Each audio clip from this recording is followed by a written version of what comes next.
Hola, soy Seni, tutora par de la Facultad de Psicología en UPAP. Qué bueno que nos acompañas. Como tutora, a menudo hablo con estudiantes que quieren mejorar su forma de estudiar, ¿sabes? Sobre todo si acaban de empezar o vienen de otra carrera o simplemente sienten que podrían organizarse mejor. Así que hoy justo vamos a hacer eso. Vamos a meternos a fondo con un montón de ideas súper útiles. Las hemos sacado de fuentes muy interesantes, la verdad. Tenemos cosillas de un libro sobre cómo crear hábitos, otro que habla de filosofía de vida japonesa, que suena muy zen, y hasta unos apuntes sobre aprendizaje autorregulado. La idea es extraer lo más práctico, ¿vale? Como si estuviéramos charlando en una tutoría, pero para que estudiar sea más fácil y efectivo para quien nos escuche. Exacto. Y no se trata de buscar la fórmula mágica, porque, cada persona es un mundo y aprende a su manera. Más bien, lo que queremos es ver cómo entender un poquito mejor cómo funcionamos por dentro, ¿no? Nuestra psicología, nuestros hábitos, cómo todo eso nos puede dar herramientas concretas para el estudio. Y ese concepto que mencionabas, el de aprendizaje autorregulado, es clave. Básicamente es la capacidad de gestionar el propio aprendizaje. Planificar, ver cómo vas a ajustar cosas. Claro, como ser tu propio jefe en los estudios. Eso es una habilidad súper importante no solo para la universidad, sino para la vida en general, diría yo. Y las técnicas que vamos a comentar hoy en el fondo son formas de reforzar esa capacidad. Totalmente. Queremos pasar del tengo que estudiar al vale, sé cómo hacerlo y puedo hacerlo bien. Y para empezar, hay una idea genial, del libro Hábitos Atómicos. Habla de los hábitos atómicos, que no es que exploten ni nada de eso, sino que son... Diminutos. Exacto, se refiere a esos cambios súper pequeños, como mejorar un 1% cada día, que solos, no parecen gran cosa, pero, oye, con el tiempo marcan una diferencia brutal. Ponen un ejemplo muy bueno de un equipo de ciclismo británico. No ganaban en las chapas, vamos, hasta que se pusieron a mejorar un 1% en todo. En todo, sí. En la comodidad del sillón, el agarre de las ruedas, hasta en la almohada con la que dormían los ciclistas. Pequeños ajustes que sumados, les llevaron a ganar un montón. Es una imagen buenísima, sí. Demuestra que no hay que subestimar esas pequeñas acciones de cada día. Y si lo llevamos al estudio, leer un par de páginas cada día, repasar los apuntes 15 minutillos, organizar el escritorio antes de empezar. Parece poco, ¿verdad? Pero esa constancia es la que construye el progreso de verdad. Y esto conecta con otra idea importante del libro, que es la meseta de potencial latente. La meseta de potencial latente. Suena curioso. ¿Cómo funciona eso aplicado al estudio? A ver, imagina un cubito de hielo. Si está a, digamos, -5 grados, aunque suba la temperatura a -2, sigue siendo hielo, ¿no? No ves ningún cambio aparente. Pero todo ese calor se está acumulando ahí. Y justo cuando llega a 0 grados, ¡zas!, empieza a derretirse. Parece que ese último grado lo hizo todo, pero en realidad fue el resultado de todo el calentamiento previo que no se veía. ¡Ostras, qué bueno! Pues con el estudio pasa algo parecido. A veces uno se esfuerza, lee, hace esquemas y siente que no avanza, que no entiende más o que las notas no mejoran. Esa es la meseta. Es frustrante, claro, pero el conocimiento y la habilidad se están acumulando, digamos, bajo la superficie. Si se sigue, si se es constante, al final se cruza ese umbral y ¡pum!, se empiezan a ver los resultados de golpe. Por eso, estudiar un poquito cada día es mucho, mucho más efectivo que los atracones de última hora. ¡Qué analogía más guay! La verdad es que quita un peso de encima pensar que el esfuerzo, aunque no se vea enseguida, sí que está contando. Y eso me lleva a otra cosa que dice el libro, que a veces nos obsesionamos con metas enormes, ¿no? En plan, sacar todos sobresalientes. Y nos olvidamos de lo importante, el sistema, o sea, los hábitos diarios. Pone el ejemplo de una habitación desordenada. La meta puede ser limpiarla. Y un día, te lías la manta a la cabeza y la dejas impecable. Meta conseguida. Ajá. Pero si no cambias los hábitos, el sistema de ir dejando cosas por ahí tiradas, en unos días estará igual. Y para estudiar es lo mismo. La meta de aprobar está bien, pero lo que te lleva ahí de forma sostenible es tener un buen sistema de estudio, unos buenos hábitos. Justo. Y para construir ese sistema, Hábitos Atómicos nos da como 4 leyes. Son como principios para que los buenos hábitos, como estudiar u organizarse, sean más fáciles de seguir, y los malos, como procrastinar o distraerse, pues más difíciles. La primera ley es hacer lo obvio. Para empezar un hábito, la señal que lo dispara tiene que ser clara, tiene que verse. Vale, hacerle lo obvio. ¿Y cómo aplicamos eso a ponerse a estudiar? Porque, a ver, a veces lo más difícil es arrancar. Pues hay varias maneras muy prácticas.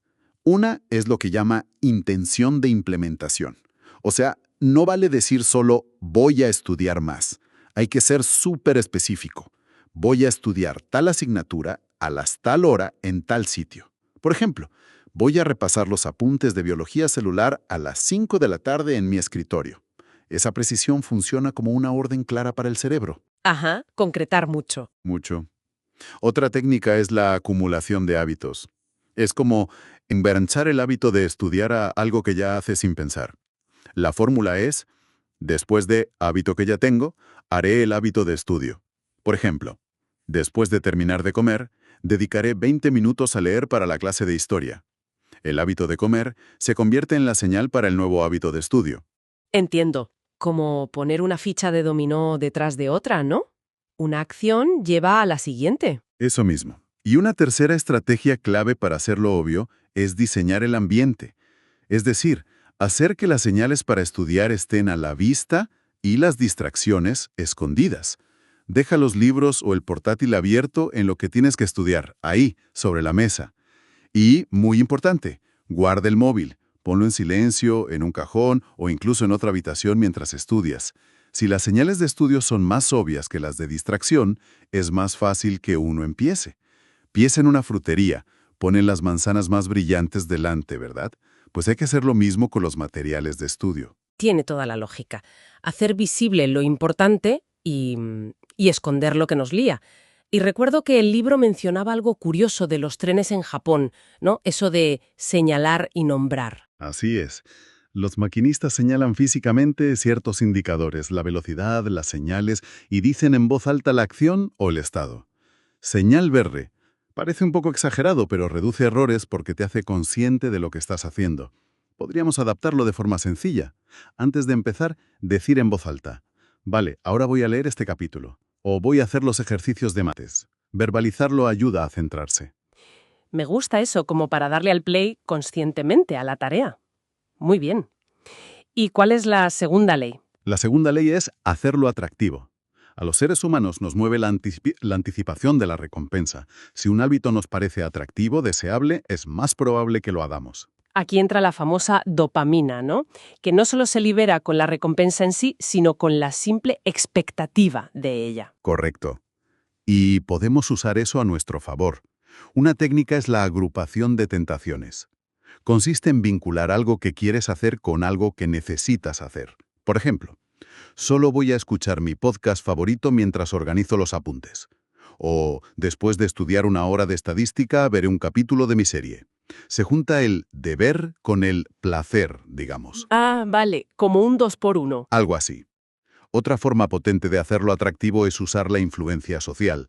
Somos seres sociales, nos importa pertenecer y lo que piensen los demás de nosotros. Claro, como cuando ves que todos tus amigos están estudiando para un examen y te pica el gusanillo a ti también. Exactamente. Hay que buscar unirse a grupos donde estudiar sea, pues, lo normal. Ir a la biblioteca, formar un grupo de estudio con compañeros que se lo toman en serio. El ambiente influye un montón. Si ves a otros concentrados, es más fácil concentrarse. Esto conecta con algo del libro Ikigai, la idea de los moais en Okinawa. Esos grupos de amigos que se apoyan toda la vida. Tener un grupo de apoyo en la universidad, gente con metas parecidas, hace el camino más llevadero y atractivo. Y aquí también entra en juego el propósito, el Ikigai, tu razón de ser. Si uno conecta el estudio con algo que le apasiona, con sus metas a largo plazo, el esfuerzo se siente distinto, más valioso. Entiendo. No es solo tengo que estudiar esto, sino estudiar esto me acerca a mi meta o pasión. Eso cambia la perspectiva, sí. Algo más para hacerlo atractivo. Sí, una cosa importante es replantear la mentalidad, cambiar el diálogo interno. En vez de pensar, qué rollo estudiar química, intentar pensar, Vale, es el momento de entender cómo funciona el mundo a nivel molecular. O, esta asignatura es un escalón para la carrera que quiero. Asociar el estudio con crecimiento, con competencia, con curiosidad, lo hace mentalmente más atractivo. Es como te vendes la tarea a ti mismo, por así decirlo. Vale, hacerlo obvio y hacerlo atractivo. Lo pillo. ¿Qué sigue? La tercera ley. Hacerlo sencillo. Nuestro cerebro es un poco vago. Prefiere el camino de menor resistencia. Si un hábito requiere mucho esfuerzo, es probable que lo dejemos. Así que tenemos que reducir la fricción para empezar a estudiar. ¿Y cómo hacemos que estudiar sea más sencillo si a veces el tema es complicado de por sí? No se trata tanto de hacer el contenido más fácil, sino de facilitar el acto de empezar y seguir. Primero, reducir pasos. Prepara todo la noche anterior. Ten los libros listos, los apuntes ordenados, el ordenador cargado, el escritorio despejado. Que empezar a estudiar requiera el mínimo esfuerzo posible, que sea casi automático. Segundo, usar la regla de los 2 minutos. Cualquier hábito nuevo debería empezar con una versión que te lleve menos de 2 minutos hacerla. Ah, sí, esa me suena. ¿Quieres estudiar 1 hora? Empieza solo abriendo el libro leyendo el primer párrafo. ¿Quieres escribir un trabajo? Empieza escribiendo una sola frase. La clave es vencer la inercia. Una vez que arrancas, es mucho más fácil seguir. Esa regla de los 2 minutos suena salvadora para la procrastinación. Empezar con algo tan pequeño que sea casi imposible decir que no. Exactamente. Es vencer esa resistencia inicial. Tercero, prepara tu entorno para la próxima vez. Cuando termines de estudiar, tómate 2 minutos para dejar todo listo para la siguiente sesión. Cierra pestañas que no necesites, guarda lo que no usas, deja el libro marcado. Un pequeño reset. Y cuarto, si es posible, tener un espacio dedicado solo para estudiar. Evitar estudiar en la cama, en el sofá o en la tele. Asociar un lugar específico con una tarea ayuda a que el cerebro entre en modo estudio más fácilmente. Simplificar, preparar, empezar pequeño. Entendido. ¿Y la última ley? La cuarta ley es hacerlo satisfactorio. Para que un hábito se repita, nuestro cerebro necesita sentir que ha valido la pena. Y si puede ser ya mismo, mejor. Ahí está el kit de la cuestión con estudiar, ¿no?